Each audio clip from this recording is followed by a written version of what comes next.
नमस्ते। क्या नाम है आपका? कीर्ति शर्मा। कीर्ति जी, कहाँ से आए आप? मैं महाराष्ट्र मुंबई से हूँ और मैं टीचिंग लाइन में हूँ। संत रामपाल जी महाराज से कब जुड़े आप? इनसे मैं संत रामपाल जी महाराज से मैं 9 फरवरी 2017 को जुड़ी हूँ। आप फरवरी 2017 में संत रामपाल जी महाराज से जुड़े हैं। इसका मतलब बरवाला की घटना के बाद आपने संत रामपाल जी महाराज से नाम दीक्षा ली। हाँ, सही बात है। ये एक आश्चर्यजनक बात है कि आपने बरवाला की घटना के बाद संत रामपाल जी महाराज से नाम दीक्षा ली। क्या आप जानते थे कि संत रामपाल जी महाराज जेल में हैं? हाँ, जब मैंने नाम दीक्षा ली थी मुझे हर चीज़ का ज्ञान था कि संत रामपाल जी महाराज जेल में है। उसके बावजूद मैंने नाम दीक्षा ली है क्योंकि उनकी जो नॉलेज है वो मुझे बहुत ही अच्छी लगी है और उनकी जो भी उन्होंने है ना लोगों को ज्ञान दिया है उसमें कहीं पे भी मुझे ऐसे नहीं लगा है कि वो किसी मानव जाति के विरुद्ध बोल रहे हैं या किसी को प्रॉब्लम में डाल रहे हैं। उनके जो भी मतलब उन्होंने नॉलेज दी है वो मानव जीव के कल्याण के लिए है। यदि आपसे कारण पूछा जाए कि आपने संत रामपाल जी महाराज से नाम दीक्षा ली क्यों, तो क्या कहेंगे? एक्चुअली हम बहुत ही प्रॉब्लम में थे और इसके पहले प्रॉब्लम में थे मतलब जैसे जो भी मनुष्य प्रॉब्लम में रहता है धरती पर वो सबसे पहले और कुछ वो नहीं है, सल्यूशन नहीं है तो हम भगवान के पास जाते हैं। उसी तरह हम भी जो दुनिया में जो अभी तक चली आ रही है प्रथा, मूर्ति पूजा वगैरह है, हम वही कर रहे थे मगर उन चीज़ों से हमें कुछ भी सल्यूशन नहीं मिला। यहाँ तक कि जितनी पूजा कर रहे थे उतना ही हम खड्डे में जा रहे थे, अगर ऐसे कहा जाए तो बहुत मतलब हमारे पास कोई चारा ही नहीं था। और तभी ऐसा हो गया जैसे संत रामपाल जी महाराज ने ही हमें बताया है कि बेटा तू मेरी राह पे आ जाओ। यदि आपसे पूछा जाए कि आपको परेशानियाँ क्या थी, संत रामपाल जी महाराज के शरण में आने की आखिर आपको ज़रूरत क्या आन पड़ी, ऐसी क्या परिस्थितियाँ हुई कि आपको संत रामपाल जी महाराज से नाम दीक्षा लेने की ज़रूरत पड़ी? मेरे जो भगत जी हैं, मेरे हस्बैंड हैं, उनको बहुत ही बुरी आदत थी जुआ खेलने की। वो खुद रिग लाइन पे हैं, लाख, सवा लाख, 1.5 लाख तक कमा लेते हैं। मैं खुद टीचर हूँ, मेरी इनकम घर पे आती है। उसके बावजूद हमारा 2 बेडरूम हॉल किचन का फ्लैट प्लस मेरे पास जो भी गहने वगैरह जो मटेरियल वर्ल्ड कहते हैं वो सभी था हमारे पास। और इनकी इसी बुरी आदत की वजह से हमने सब कुछ खो दिया है। आज हम रेंट के फ्लैट पे रह रहे हैं और तब भी इनकी पेमेंट अच्छी है, मेरी पेमेंट अच्छी है, तब भी हम अच्छे से गुजारा कर सकते हैं रेंट के फ्लैट पे। तब भी हमारे पास पैसे नहीं बचते हैं, जैसे आते हैं वैसे ही चले जाते हैं।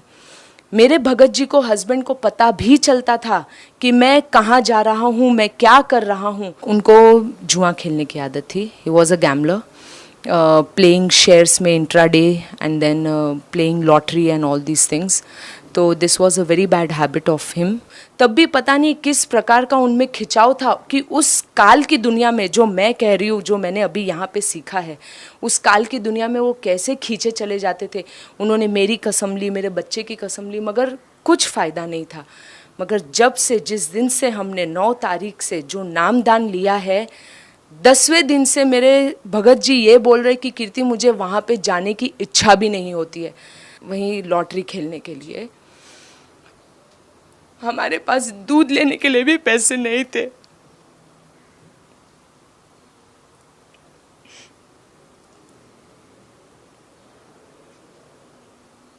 आज इसी चीज़ को 6 महीने हो गए और मेरे हस्बैंड वहाँ पे जाने का नाम तो छोड़ दो, अब उस गली से भी गुजर जाते हैं ना तो बोलते कि अब जैसे नफ़रत सी होने लगी है मुझे उस चीज़ से।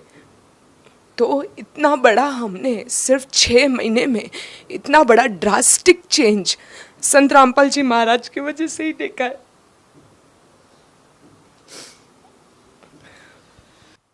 आपको लगभग 6 महीने ही संत रामपाल जी महाराज से नाम दीक्षा लिए हुए हैं, तो आपकी आर्थिक स्थिति में इतना सारा बदलाव कैसे हुआ? पहली बात तो जहाँ जो कमाए हुए पैसे हमारे चले जाते थे वो बचने लगे हैं।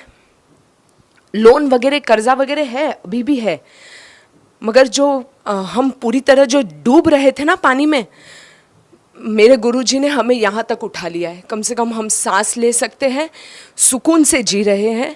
पता है कि लोगों का कर्जा भरना है और जो प्रकार से लोग हावी होके हम पर आते थे कि भाई पैसे देना है, ये है, वो है, आज वही लोग प्यार से बात कर रहे हैं, वो रुक भी रहे। उनको वो जो लोग हमें समझने की कोशिश में नहीं थे, समझना ही नहीं चाहते थे, आज वो लोग हमें समझ भी रहे हैं कि भाई ठीक है, तू टाइम ले ले, जब तेरे पास पैसा आएगा तब तू दे देना। मतलब ये बात आपके पति को संत रामपाल जी महाराज से नाम दीक्षा लेने के बाद ही कैसे समझ में आई कि जुआ नहीं खेलना चाहिए, जो बुरी आदतें थी उनकी वो संत रामपाल जी महाराज से नाम दीक्षा लेने के बाद ही क्यों छूटी? ऐसा क्या परिवर्तन आया? देखिए, मुझे लगता, क्या मुझे विश्वास है कि he is the true God for me. क्योंकि अगर जब हम पहले भी साधना भक्ति वगैरह सब किया करते थे, मैं कृष्ण जी का जाप करती थी, वो ओम नमः शिवाय का जाप करते थे। जब हमारा घर बिका तब भी हमने बहुत जाप और मंत्र जाप ये सब किया था कि भगवान हम ऐसा ना हो कुछ कि हमको रेंट के फ्लैट वगैरह पे रहना पड़े। तब क्यों नहीं भगवान ने हमारी सुनी? तब तो हमारा सब सत्यानाश हो गया। और रामपाल जी महाराज के पास आने के बाद से इतना सुकून, मतलब जो भी कर्जा वगैरह है वो धीरे धीरे ख़त्म हो रहा है, मन को सुकून मिल रहा है। टेंशन मुसीबतें आती मगर कैसे निकल जाती है पता ही नहीं चलता है, बड़ी आसानी से, हंसते खेलते। और टेंशन जैसी तो कोई चीज़ ही नहीं लग रही है अभी हमें।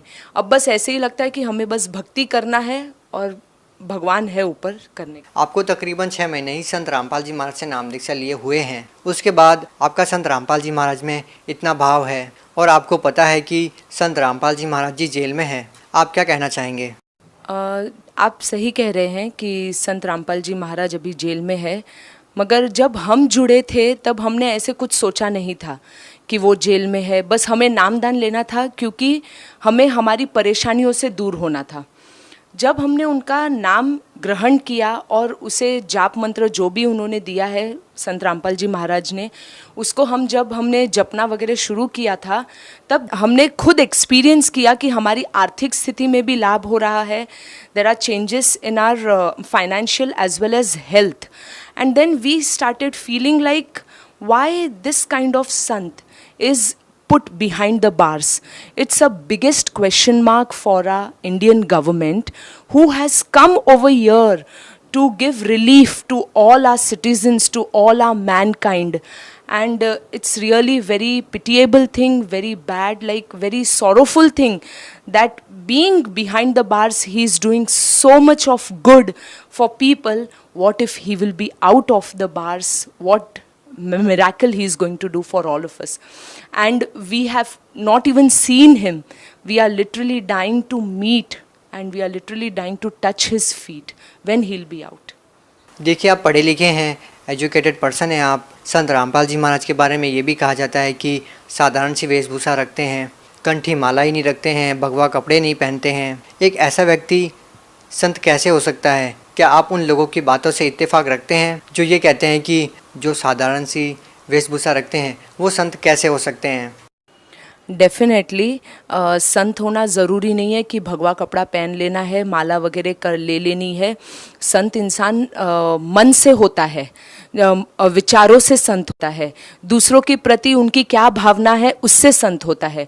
तो इसलिए मैं नहीं मानती हूँ कि जिनकी बड़ी बड़ी दाढ़ी हो, तिलक लगा लिया है और दुनिया भर के ढोंग वगैरह कर रहे वही संत है। संत रामपाल जी महाराज ही एक में वो संत है, वही परमेश्वर है। मुंबई जैसे शहर में रहने के बावजूद क्या आप इन बातों में विश्वास रखते हैं कि किसी मंत्र के जाप से या संत के आशीर्वाद मात्र से इस तरह के लाभ होते हैं? मैं पहले से ही भगवान की राह पर, मतलब पहले से ही मुझे विश्वास है कि भगवान है, इसीलिए मेरा पहले से ही आध्यात्मिक उसमें भी काफ़ी लगाव था, रुचि थी। काफ़ी बार मतलब फ्रेंड्स लोगों के साथ भी बैठना जो डिफरेंट कास्ट के हैं, कोई क्रिश्चियन है, कोई मुस्लिम है, उन लोग भी जो अपनी बातें शेयर करते थे वो भी मैं सुनती थी। तो मतलब मुझे भगवान में रुचि तो पहले से ही थी, उन पे विश्वास भी पहले से ही था। सिर्फ इतना ही था कि करेक्ट वे ऑफ वर्शिप वो मुझे नहीं पता थी, जो मुझे अभी पता चली है। आप बॉम्बे जैसे शहर में रहते हैं, बहुत सारे लोगों का सपना होता है कि जो बॉम्बे शहर में अभिनेता रहते हैं उनको देखा जाए। यदि आपसे बात की जाए तो आपके रियल हीरो कौन है? रियल हीरो अभी तो संत रामपाल जी महाराज है, और जिन अभिनेताओं की आप बात कर रहे हैं वो उनका प्रोफेशन है, वो कमाने के लिए कर रहे हैं, लोगों को एंटरटेन कर रहे हैं और उनके घर तो भरे जा रहे हैं, बाकी लोगों के दुख से उनको क्या मतलब है। मगर जो हमारे संत रामपाल जी महाराज हैं, वो आए हैं दूसरों का दुख दूर करने के लिए। वो नशा मुक्त जीवन की प्रेरणा देते हैं। फॉर एग्जाम्पल, सबसे बड़े एग्जाम्पल मेरे हस्बैंड ही हो गए हैं।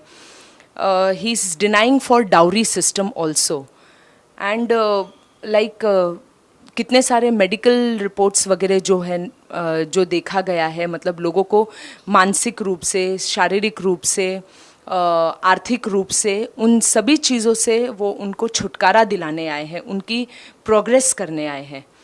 और आप रिसर्च भी कर सकते हैं। जैसे 3 घंटे की अगर लोगों ने मूवी देखी है और 3 घंटे का सत्संग सुनाइए संत रामपाल जी महाराज का, आप गारंटीड, जिन्होंने सत्संग सुना है 3 घंटे का, उनमें आप काफ़ी बदलाव देखेंगे कंपेयर टू जिन्होंने 3 घंटे की फिल्म देखी है। और जो बदलाव उनमें आएगा और उन लोगों ने अगर ग्रहण कर लिया तो वो लाइफ टाइम तक उनके लिए एक बहुत अच्छी सीख हो जाएगी और वो अपने लाइफ को काफ़ी प्रोग्रेस की ओर ले जाएंगे। देखिए, एक ऐसा संत जो जेल में है, कुछ लोग संत रामपाल जी महाराज से नाम दीक्षा केवल इसलिए नहीं लेते हैं कि एक ऐसे संत से नाम दीक्षा क्यों लें जो जेल में है। आप लोगों को कैसे विश्वास दिलाएंगे कि जो संत जेल में है वही पूर्ण संत है, जिनसे नाम दीक्षा लेने के बाद आपको बहुत सारे लाभ मिलेंगे? पहली बात तो संत रामपाल जी महाराज जेल में क्यों है, इसका पता आप लोग डेफिनेटली लगाइए। दूसरी बात, संत रामपाल जी महाराज जेल में क्यों है ये तो मैं खुद भी सोच रही हूँ, जबकि वो मानव कल्याण के लिए आए हैं। मतलब ये क्वेश्चन तो हम सभी भगत लोगों में है कि गवर्नमेंट इस चीज़ के लिए क्यों कुछ नहीं कर रही है, जिन्होंने कभी कुछ हमें ख़राब सिखाया ही नहीं है। इनफैक्ट बोल रहे कि अगर तुम नशे में हो तो नशे को दूर करो। ये हमारी like this is not our culture. हम डाउरी सिस्टम वगैरह जो फॉलो कर रहे हैं उन सब चीज़ों से दूर रहो। फेस्टिवल्स जो हम मतलब सेलिब्रेट कर रहे हैं, अभी अगर देखा जाए तो दिवाली है, होली है, गणपति है, अब जितने भी फेस्टिवल्स हैं उससे क्या लाभ मिल रहा है? एक पैसे का लाभ नहीं है। इनफैक्ट लोगों के पैसे खर्च हो रहे हैं और एनवायरनमेंट में जितनी पोल्यूशन हो रही है, जिससे फिर से मैनकाइंड के लिए ही एक बहुत बड़ा प्रॉब्लम है। तो वो चीज़ भी मुझे संत रामपाल जी महाराज की बहुत सही लगी। तो इनफैक्ट संत रामपाल जी महाराज हमें सही दिशा दिखाने आए हैं। एक अंतिम प्रश्न आपसे जानना चाहेंगे कि बहुत से ऐसे लोग हैं जो केवल संत रामपाल जी महाराज से नाम दीक्षा केवल लाभ लेने के लिए ही लेते हैं और उनको बहुत सारे लाभ होते हैं। आपको संत रामपाल जी महाराज से नाम दीक्षा लेने के बाद क्या क्या लाभ मिले हैं? संत रामपाल जी महाराज से मिलने के बाद पहली बात तो जैसे मैंने आपको बताया, मेरे हस्बैंड को जो बुरी आदत थी, उनको जुआ खेलने की आदत थी। He was a gambler, playing shares में intraday and then playing lottery and all these things.